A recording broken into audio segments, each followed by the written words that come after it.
Bonjour à tous, en ce lundi 18 janvier, très heureux de vous retrouver. J'aimerais vous rapporter cette parole du Seigneur qui a dit « Voici, personne ne met du vin nouveau dans de vieilles outres, autrement le vin fait rompre les outres, et le vin et les outres sont perdus. Mais il faut mettre le vin nouveau dans des outres neuves. » Il faut mettre le vin nouveau dans des outres neuves. Le métier qui consistait à fabriquer les outres, c'est le métier de corailleur. Nous trouvons un exemple d'un corailleur dans le livre des Actes. C'est là, chez un Simon, corailleur de métier, que Pierre va séjourner à un moment donné.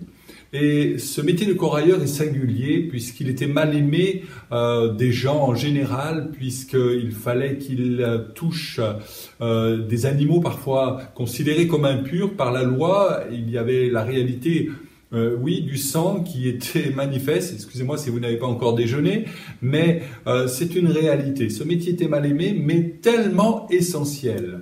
Il consistait à fabriquer des récipients pour transporter toutes sortes de liquides, en particulier de l'eau, du lait, parfois également du vin, puisque Jésus en fait mention. Pour fabriquer une outre, il fallait un sacrifice, celui d'un animal.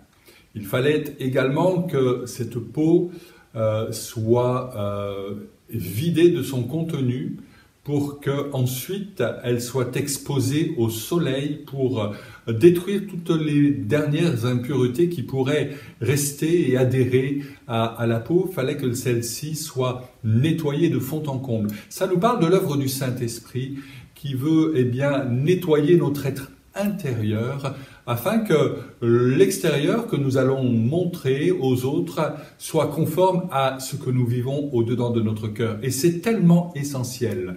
Alors, aujourd'hui, laissez-vous exposer aux rayons du soleil de la justice de Dieu pour qu'il pointe du doigt là où il y a besoin peut-être de son action pour ôter toute forme de pensée charnelle qui contrarierait le plan de Dieu dans votre vie.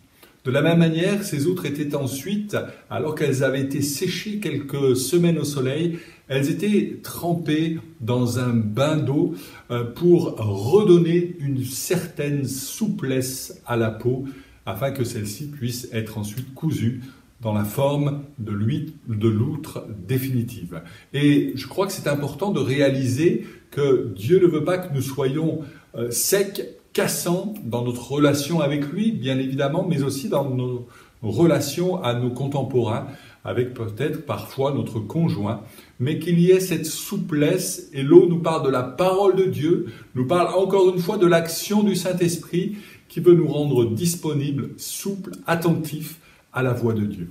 Je souhaite que vous soyez des outres neuves dans lesquelles le Seigneur va pouvoir y déposer ce vin de cette joie du Saint-Esprit qui agit en nous pour toute cette journée. Que Dieu vous bénisse.